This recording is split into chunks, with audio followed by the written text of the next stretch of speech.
भारत का एक ऐसा राज्य जिसके अपने कानून थे, अपना संविधान था और जहां भारत के दूसरे राज्यों के लोग जमीन तक नहीं खरीद सकते थे। लेकिन सवाल यह है, आखिर कश्मीर को ये विशेष अधिकार मिले कैसे?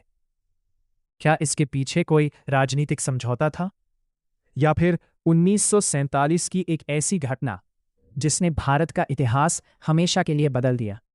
इस कहानी का सच आपको अंत तक सोचने पर मजबूर कर देगा। साल 1947। भारत और पाकिस्तान का बंटवारा हो चुका था। ब्रिटिश भारत की सैकड़ों रियासतों को फैसला करना था कि वे भारत में शामिल होंगी या पाकिस्तान में। जम्मू कश्मीर भी उन्हीं रियासतों में से एक था। उस समय वहां के शासक थे महाराजा हरि सिंह। कश्मीर की आबादी मुस्लिम बहुल थी, लेकिन शासक हिंदू थे।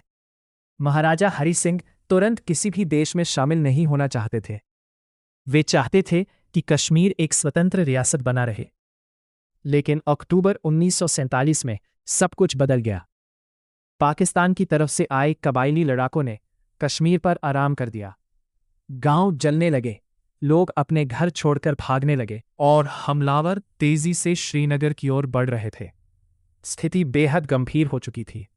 महाराजा हरि सिंह समझ चुके थे कि अकेले कश्मीर को बचाना अब संभव नहीं है।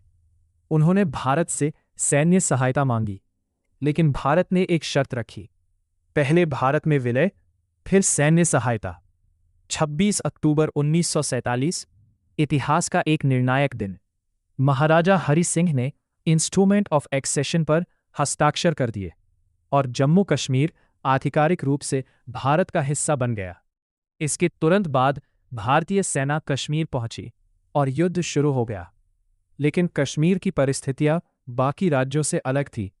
सीमा पर संघर्ष जारी था, मामला संयुक्त राष्ट्र तक पहुंच चुका था और भविष्य अनिश्चित था।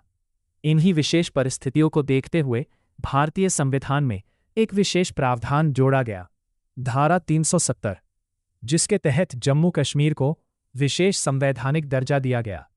दशकों तक धारा 370 भारतीय राजनीति और कश्मीर की पहचान का महत्वपूर्ण हिस्सा बनी रही।